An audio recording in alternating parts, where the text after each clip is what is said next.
할렐루야. 주님의 은혜와 평강이 성도님들 가정과 일터마다 함께 하시기를 축복합니다. 옆 사람과 인사 나누겠습니다. 마라나타, 마라나타. 얼굴을 뵙고 또 함께 하나님께 예배드리는 것이 우리에게 참 기쁨과 감사가 됩니다. 오늘 주신 말씀 의지해서 먼저 그의 나라와 그의 의를 구하라, 이런 제목으로 말씀을 증거합니다. 이 세상에 컴퓨터가 나오고 또 스마트폰이 보급되면서 사람들의 삶이 참 많이 편리해졌습니다. 특히 이 스마트폰 하나만 있으면 어디를 가든지 사람들과 연락할 수 있고 또 쇼핑도 할 수 있고 무엇이든지 할 수 있는 그런 시대가 되었죠. 그런데 제 생각에는 안 좋은 점이 두 가지가 있습니다. 첫째는 스마트폰을 하도 쳐다보느라고 목이 굽어서 거북목이 되거나 또는 목 디스크가 생기거나 하는 이런 질병들이 많이 늘어나고 있는 거예요. 둘째는 또 한 가지는 눈이 나빠지는 것입니다.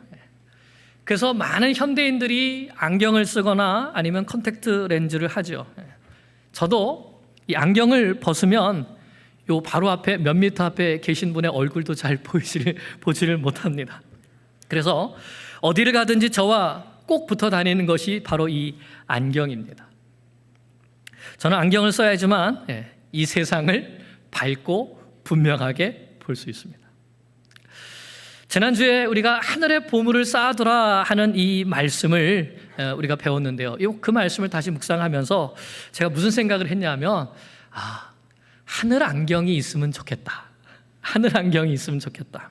그러면 우리 눈에 하나님의 나라, 이 하늘나라가 희미하게 보여서 자꾸만 이 땅을 보면서 살아가는데, 하늘나라를 분명히 볼 수 있는 그 하늘 안경이 있다면, 하늘에 우리가 보물을 쌓아두는 것이 보인다면 더 열심히 하늘의 보화를 쌓기 위해서 살아가지 않을까 하는 생각을 하게 되었어요.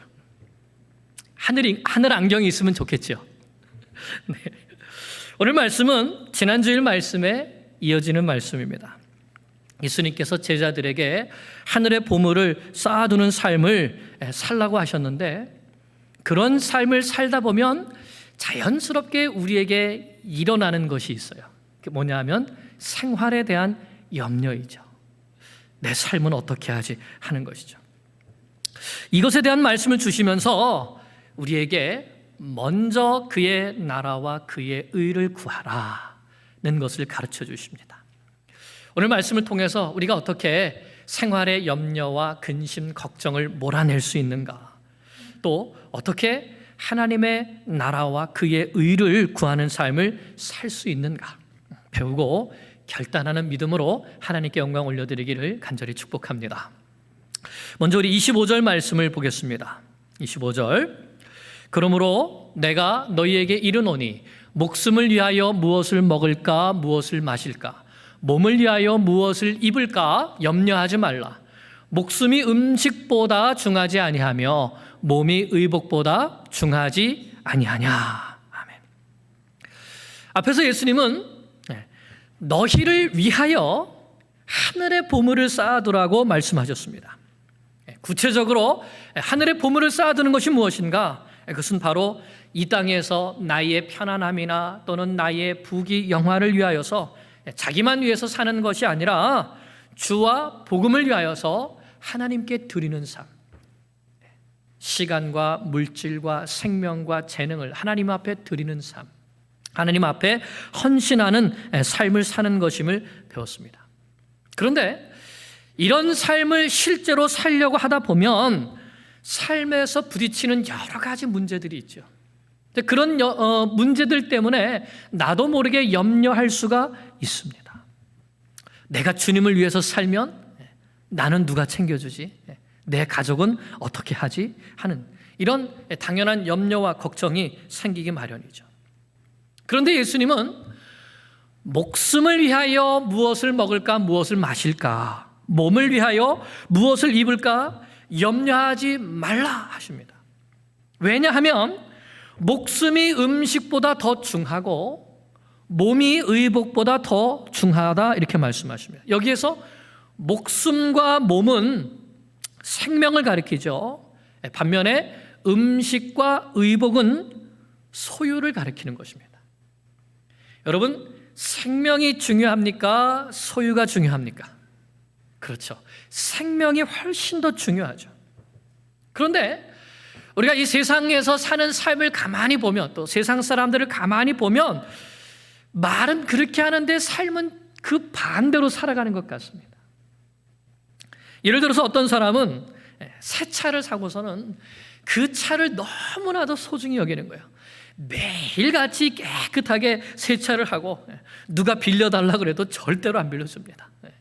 혹시라도 아내가 그 차를 몰았다가 조금이라도 흠집이 나면 큰일 나죠. 아내보다 차가 더 소중하다고 생각하는지 모르겠습니다. 차를 모시고 사는 사람이 있습니다. 또 집을 모시고 사는 사람도 있습니다. 이야, 이 집이 얼마짜리 집인데 내가 이 집을 마련하기 위해서 얼마나 노력했는데 절대로 못 하나 박아서도 안 된다고. 어떤 사람은 컴퓨터를 모시고 살고 어떤 사람은 핸드폰을 모시고 살고 그렇습니다. 존재보다 소유를 더 중하게 여기는 것이죠. 그러나 예수님은 생명이 소유보다 훨씬 더 소중하다고 말씀하고 계십니다. 내가 가지고 있는 것보다 나의 존재 자체, 나의 생명, 이것이 훨씬 더 중요한 것이죠. 그런데 이 말씀이 당연한 진리인데도 불구하고 우리는 이것을 종종 잊어먹고 내 자체보다 내가 가진 것을 더 귀한 것처럼 여기면서 살아가는 어리석음을 범하게 되는 것이죠. 그래서 예수님은 세 가지 예를 들어서 더 구체적으로 말씀해 주십니다. 왜 우리가 생활에 염려를 하지 말아야 되는지 세 가지 예를 들어 주시는데, 첫째는 무엇이죠? 그렇습니다. 공중의 새를 보라 하시는 거예요. 공중의 새를 보라. 26절입니다. 시작. 공중의 새를 보라. 심지도 않고 거두지도 않고 창고에 모아들이지도 아니하되 너희 하늘 아버지께서 기르시나니 너희는 이것들보다 귀하지 아니하냐. 아멘.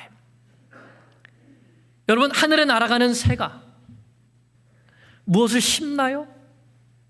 또 거둡니까? 모아서 창고에 두나요?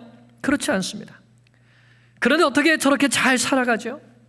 그것은 새를 만드신 하나님께서 직접 기르시기 때문이라고 말씀하고 있습니다. 하나님께서 기르신다는 것이죠. 하물며 창조에 꽂히고 만물의 영장이며 하나님의 형상을 가진 존재인 사람이야말로, 우리들이야말로 하나님께서 책임져 주시지 않겠느냐, 더 귀하게 여겨주시지 않겠느냐 하시는 말씀이에요. 그러니까 새가 저렇게 근심 걱정 없이 잘 살아가는 것을 보면 하물며 하나님께서 더 귀하게 여기시는 너희도 하나님께서 기르시지 않겠느냐. 그런데 뭘 염려하느냐? 이런 말씀인 것이죠. 또 둘째는 무엇을 예로 들으셨죠? 둘째는 너희가 염려한다고 키를 자라게 할 수 있느냐 말씀하셨어요. 27절입니다. 시작. 너희 중에 누가 염려함으로 그 키를 한 자라도 더할 수 있겠느냐. 여기에서 이 헬라어로 키라고 하는 단어는 실제로 이 키도 의미하지만 생명, 나이, 생명의 길이, 이런 것들을 또 의미하기도 합니다. 그러니까 이 말씀은 너희가 염려한다고 해서 생명을 조금이라도 더 연장할 수 있겠느냐, 이런 뜻이죠. 여러분, 염려하면 생명이 연장될까요? 단축될까요? 예, 스트레스를 많이 받으면 어떻게 되죠? 마음이 불안하고 각종 질병이 나타나요. 배가 아파서 병원에 갔더니 위장이 문제라고. 그럼 왜 위장이 문제라 그래요? 스트레스 때문에. 머리가 아파서 병원에 가면 뭐라 그럽니까? 스트레스 때문에. 이 스트레스 때문에 모든 병이 생긴다고 하죠. 그러니까 염려를 많이 하면 머리도 휘어지고 머리가 없어지기도 하고, 불면증에 시달리기도 하죠. 무엇보다 염려를 자꾸 하게 되면 시험에 들기 쉽습니다. 왜냐하면 염려는 내 앞에 닥쳐진 문제가 커 보이는 것이거든요. 반면에 하나님은 작아 보이는 거예요. 그러니까 바로 그런 염려에 계속 쌓여있는 우리를 사탄이 가만둘 리가 없겠지요. 더 큰 문제는 염려한다고 해서 문제가 해결되지 않는다는 것입니다. 염려로 문제 해결하신 적 있습니까? 없어요. 그런데도 염려한다는 것이죠. 그래서 우리는 어떻게 됩니까? 염려하는 대신에 이 모든 염려는 누구에게 맡겨야 됩니까? 하나님께 맡겨야 되는 거예요. 베드로전서 5장 7절에 이렇게 말씀하십니다. 너희 염려를 다 주께 맡기라. 이는 그가 너희를 돌보심이라. 내 문제를 내가 돌볼 수 있습니까? 없습니다. 누가 돌봐주셔야 돼요? 하나님께서 돌봐주셔야 돼요. 그래서 모든 염려를 다 주께 맡기라. 이렇게 말씀하신 것이죠. 주님께 맡겨야 됩니다. 염려는 맡겨야 돼요. 그리고 맡겼으면 다시 찾아가지 말아야 돼요. 교회 와서 하나님 앞에 기도하면서 하나님 저 이런 문제가 있는데 하나님 이 염려를 다 주님 앞에 맡겨드립니다. 주님께서 다 돌봐주실 줄 믿습니다. 아멘. 기도하고는 예배당 문을 나가면서 하나님 근데 아까 그 맡겼던 거 제가 다시 찾아갈게요. 그 나가서 또 염려하는 거예요. 그러지 말라는 거예요. 다 맡겨버리라 하시는 것이죠. 염려는 맡기는 겁니다. 셋째로 예수님은 뭘 생각하라 그랬죠? 들의 백합화를 생각해보라 하셨습니다. 28절 29절입니다. 시작. 또 너희가 어찌 의복을 위하여 염려하느냐? 들의 백합화가 어떻게 자라는가 생각하여 보라. 수고도 아니하고 길쌈도 아니하느니라. 그러나 내가 너에게 말하노니 솔로몬의 모든 영광으로도 입은 것이 이 꽃 하나만 갖지 못하였느니라. 솔로몬의 입은 옷이 더 아름답다는 겁니까? 백합화가 더 아름답다는 겁니까? 백합화가 훨씬 더 아름답다는 것이죠. 예수님은 생각하여 보라고 했습니다. 한번 자세히 살펴보라는 것이죠. 백합화의 그 아름다운 색깔과 또 그 줄기와 잎과 무엇보다 그 백합화에서 풍겨내는 은은한 향기와 이런 것을 살펴보면 너무너무 예쁘고 아름답지 않느냐.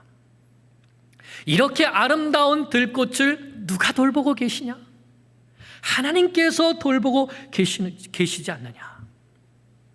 솔로몬의 입은 모든 영광보다 이 백합화가 훨씬 더 아름답다. 하나님께서 그렇게 돌보시고 기르시고 입히시지 않느냐? 그러니 너희는 염려하지 말라 하는 것이죠.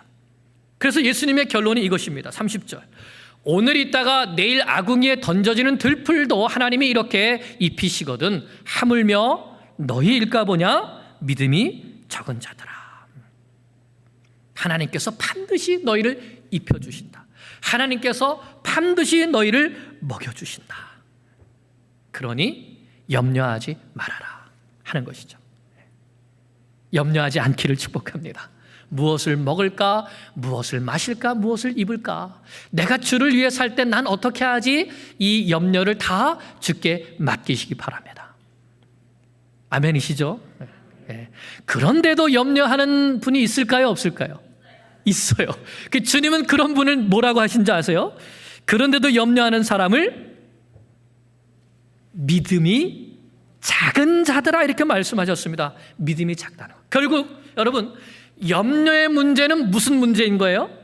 믿음 문제인 거예요. 믿음이 작기 때문에, 믿음이 없기 때문에 염려한다는 것이죠. 아버지가 나를 돌보신다는 확신이 없기 때문에 염려한다는 거예요.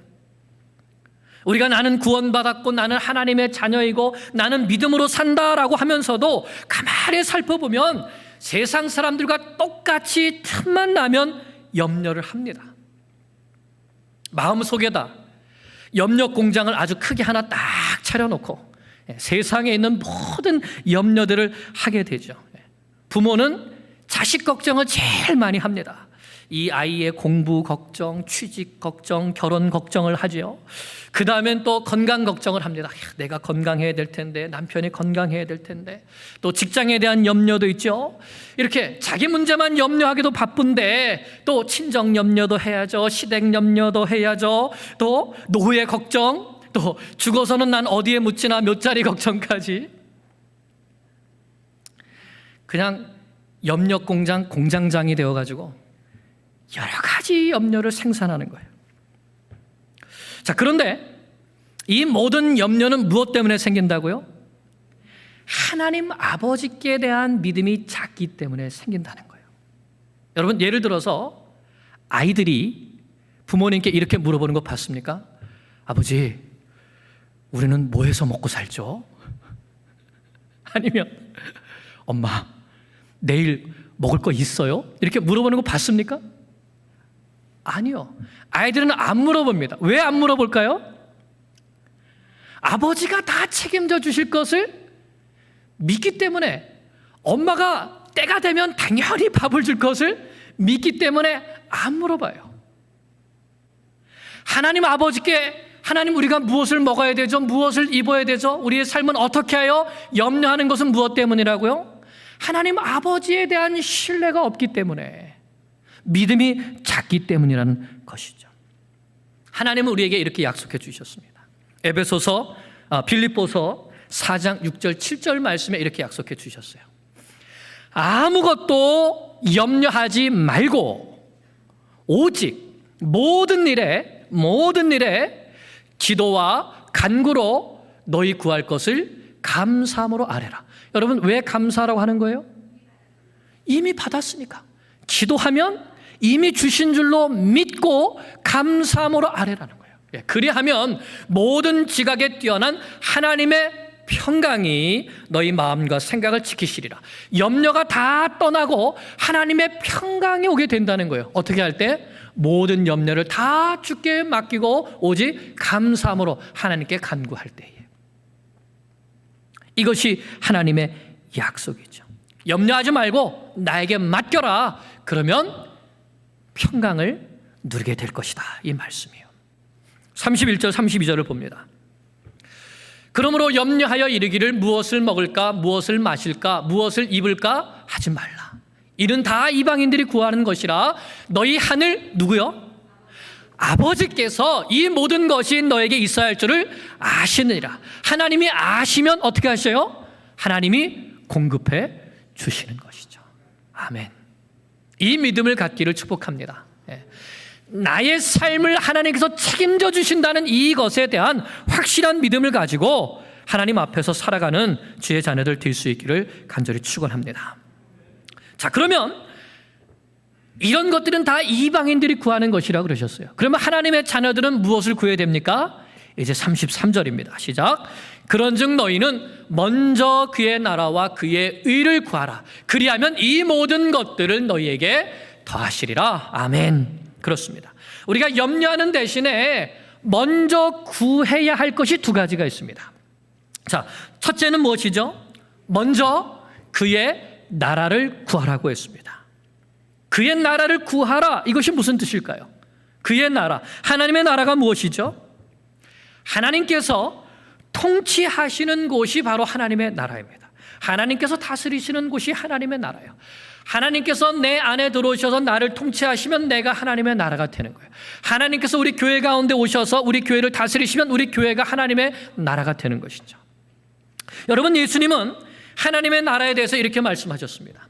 마가복음 1장 15절에 예수께서 공생애를 시작하시면서 이렇게 말씀하십니다. 이르시되 때가 찼고 하나님의 나라가 가까이 왔으니 무엇을 하라고요?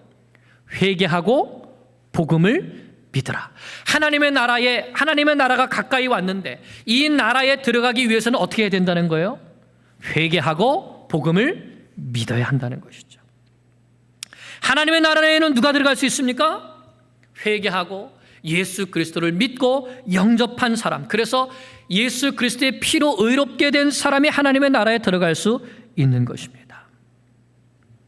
죄인들은 하나님의 나라에 들어갈 수 없죠. 고린도전서 6장 9절 10절을 보겠습니다.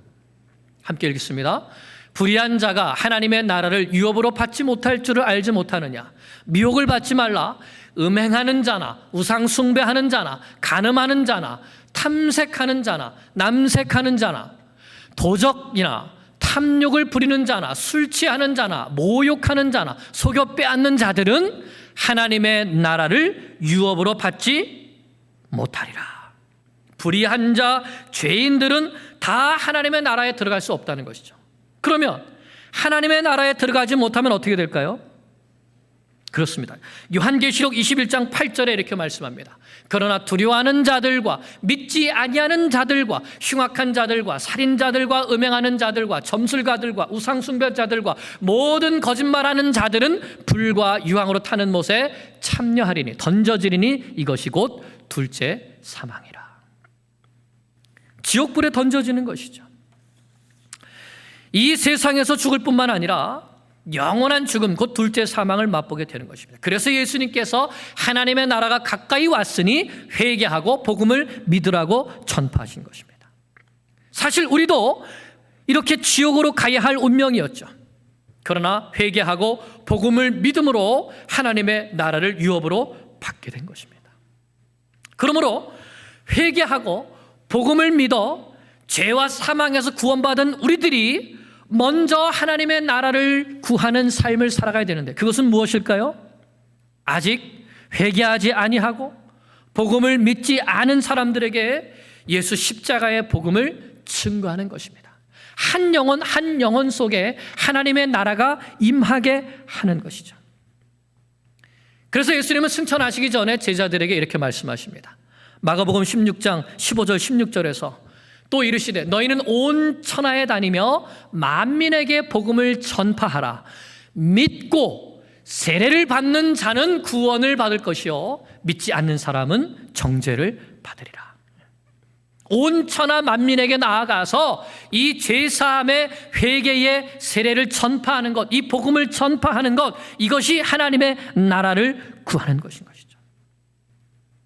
그리고 먼저 그의 나라를 구하는 그리스도의 제자들에게는 이 모든 것들을 채워주시겠다고 약속하신 것입니다. 우리가 이 약속을 믿기를 바랍니다. 먼저 그의 나라와 그의 나라를 구하기 위해서 우리 주 예수 그리스도의 생명의 복음을 전파하는 그리스도의 제자들로 사시기를 축복합니다. 둘째는 염려 대신 우리가 해야 될 것은 먼저 그의 의를 구하는 것이죠. 자, 하나님의 의를 구한다는 것은 무엇일까요? 이것을 우리가 알기 위해서는 하나님의 의가 무엇인가를 먼저 알아야 됩니다. 하나님의 의가 무엇이죠? 자, 로마서 3장 21절 22절을 한번 찾아보겠습니다. 로마서 3장 21절 22절입니다.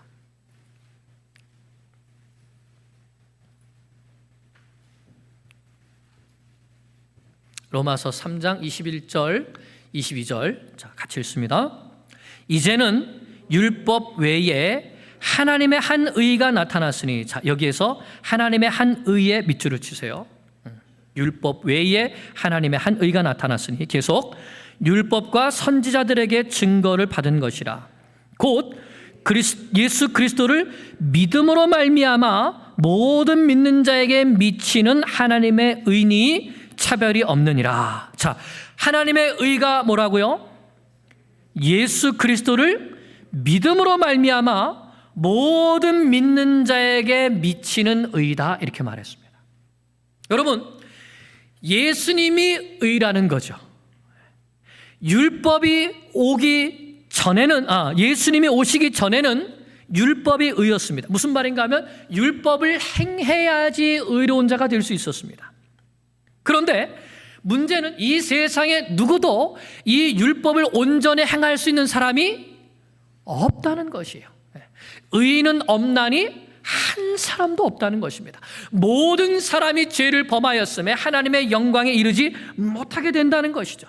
그래서 율법의 정죄를 받아서 심판을 받아 멸망에 이를 수밖에 없는 것입니다. 그런데 이렇게 율법을 다 지킴으로 얻는 이 율법의 의 외에 다른 하나님의 한 의가 나타났는데 그 의가 무엇이에요? 예수 그리스도를 믿는 믿음으로 말미암는 의라는 것입니다. 예수님께서 나의 모든 죄를 대신 지시고 십자가에서 죽으심으로 말미암아 화목제물이 되셨다는 것을 믿는 자에게 그 예수님의 보배로운 피로써 모든 죄를 깨끗하게 씻어주시는 의를 말씀하는 것이죠. 이것이 바로 우리가 첫 번째로 구해야 될 의입니다. 예수 그리스도의 의를 덧입어야 되는 거예요. 그리고 그 다음에는요, 우리가 두 번째로 구해야 될 의는 무엇일까요? 그것은 예수 믿은 다음에 계속해서 예수님을 닮은 의로운 사람으로 변해가야 되는 것입니다. 이것을 다른 말로 성화라고 하죠. 성화. 우리의 성품이 그리스도를 닮은 성품으로 변화되어 가는 것을 말씀하는 것입니다. 그런데 여러분, 이것도 내 힘으로 할 수가 없습니다. 우리가 어떻게 거룩해져 갈 수 있죠? 디모데전서 4장 5절에 이렇게 말씀합니다. 하나님의 말씀과 기도로 거룩하여 짐이라. 무엇과 무엇으로요? 말씀과 기도로. 그러므로 그의 의를 구하는 삶은 무엇이에요? 어떻게 우리가 거룩해져 갈 수 있다고요? 말씀과 기도로. 끊임없이 하나님의 말씀의 가르침을 받고 그 말씀이 내 삶 속에 순종하는 삶으로 나타날 수 있도록 기도할 때에 그 말씀과 기도를 통해서 거룩함, 의를 이루어 갈 수 있는 것이죠. 예수님께서 도와주시고 성령께서 도와주시는 말미암아 말씀과 기도로 의롭게 되어져 가는 것입니다. 그래서 여러분, 예수님께서 이렇게 약속하셨어요. 예수님께서 주신 지상 명령이 무엇이죠? 마태복음 28장 19절 20절입니다. 거기에서 예수님께서 이렇게 명령하셨어요. 그러므로 너희는 가서 모든 민족을 제자로 삼아 아버지와 아들과 성령의 이름으로 세례를 주고. 여러분, 이것을 다른 말로 하면 먼저 그의 나라를 구하고, 이것이 아닐까요? 그리고 그 다음에는요, 내가 너에게 분부한 모든 것, 이게 뭐죠? 말씀. 이 말씀을 가르쳐 지키게 하라. 이것을 다른 말로 하면 그의 의를 구하라. 볼지어다 내가 세상 끝날까지 항상 너희와 항상 함께 있으리라 하시니라. 아멘. 이것을 다른 말로 하면, 그리하면 이 모든 것을 너희에게 더하여 주시리라. 같은 말씀이 아닐까요? 우리가 이 약속을 믿고 먼저 복음을 전파하고 또 그 복음을 가르치며 말씀을 가르치며 순종케 하는 의에 이르도록 힘쓰며 살아가는 제자들이 되기를 원합니다. 말씀을 맺습니다. 사랑하는 여러분, 우리는 내일 일을 알 수가 없습니다. 오늘도 세상 사람들은 염려하면서 살아갑니다. 무엇을 먹을까? 무엇을 입을까? 그러나 우리 그리스도인들은 염려하지 말아야 됩니다. 왜냐하면 하늘 아버지께서 우리를 돌보시고 우리를 기르시기 때문이죠. 그래서 여러분, 오늘부터 하늘의 새를 보면 어떻게 할까요? 감사합니다. 새들도 기르시는 하나님께서 나도 길러주시니 감사합니다. 들의 꽃을 보면 아버지 감사합니다. 이 꽃들도 입히시는 하나님께서 나도 입혀주시니 감사합니다. 그리고 이제는 우리가 정말 힘써서 해야 할 일이 있습니다. 그것은 먼저 그의 나라와 그의 의를 구하는 것입니다.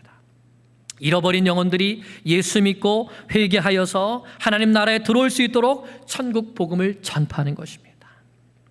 하나님의 의인 예수님을 잘 믿고 예수님의 말씀을 따라서 순종함으로 거룩하고 의로운 삶을 살도록 말씀과 기도에 힘쓰는 것이죠. 뿐만 아니라 다른 사람들에게도 예수님을 가르쳐서, 말씀을 가르쳐서 지키게 하는 것이죠. 이것이 바로 하늘에 보물을 쌓아두는 삶입니다. 그리고 이와 같은 삶을 살고자 하면 하나님께서 이 모든 것을 너에게 더하여 주시겠다고 약속해 주셨습니다. 여러분, 하나님은 믿을 수 있는 분인가요? 아멘. 하나님은 신실하신 하나님이십니다. 그의 약속을 반드시 지키시는 하나님이십니다.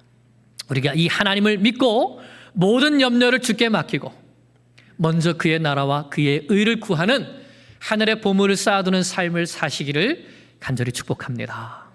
기도드리겠습니다.